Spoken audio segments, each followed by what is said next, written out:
اونچے ہوٹل میں عمدہ اور قیمتی کھانا کھانے کے بعد ایک شخص نے بل ادا کرنے سے انکار کر دیا اور کہنے لگا، میری جیب میں تو ایک پیسہ بھی نہیں ہے۔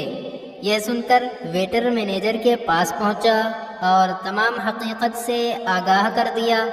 مینیجر کو بہت غصہ آیا اور اس نے آ کر اس شخص کی اچھی خاصی پٹائی کر ڈالی۔ مار کھانے کے بعد وہ شخص دروازے کی طرف جا رہا تھا۔ ویٹر نے آگے بڑھ کر 2 مکے اور جڑ دیے۔ مینیجر نے ویٹر کو ڈانٹتے ہوئے کہا، جب میں مار چکا ہوں تو تمہیں مارنے کی کیا ضرورت تھی؟ ویٹر نے جواب دیا، جناب آپ نے تو اپنا بل وصول کر لیا، مگر میں اپنی ٹپ کیسے چھوڑ دیتا؟ کتبے تیار کرنے والے ایک شخص کی دکان ایک کلینک کے قریب تھی۔ ایک دن ڈاکٹر صاحب نے مذاق میں کہا، تم تو ہمیشہ یہی دعا کرتے ہوگے کہ جلدی سے کوئی آدمی مرے اور تمہیں اس کی تختی بنانے کا آرڈر ملے۔ کتبے تیار کرنے والے نے جواب دیا، جناب مجھے دعا کی زحمت نہیں اٹھانی پڑتی، مجھے جیسے ہی علم ہوتا ہے کہ فلاں آدمی آپ کے زیر علاج ہے، میں اس کا کتبہ تیار کرنا شروع کر دیتا ہوں۔ مرزا غالب اپنے ایک دوست کے ساتھ آدھی رات کے بعد کسی مشاعرے سے واپس آ رہے تھے کہ راستے میں ایک جگہ پر ایک گدھا کھڑا تھا۔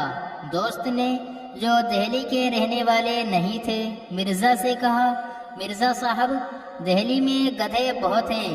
مرزا صاحب نے فوراً جواب دیا، نہیں جناب، باہر سے آ جاتے ہیں۔ ایک نوکر کو اس کے مالک نے 6 مہینے کی تنخواہ نہیں دی تھی۔ نوکر بیماری کا بہانہ بنا کر چارپائی پر لیٹ گیا۔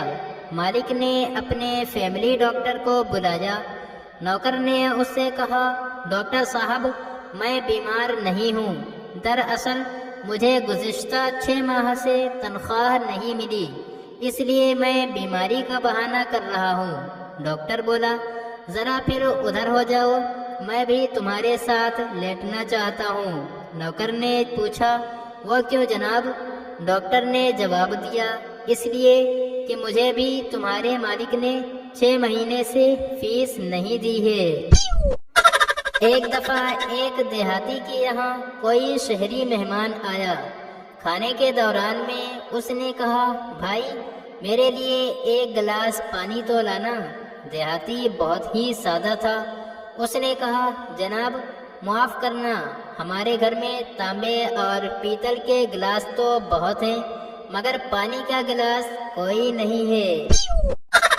ایک شخص خود کو بہت لائق فائق سمجھتا تھا۔ ایک روز اس نے ایک پروانے کو پکڑ کر زمین پر رکھا اور بولا، اڑ جا۔ پروانہ اڑ گیا۔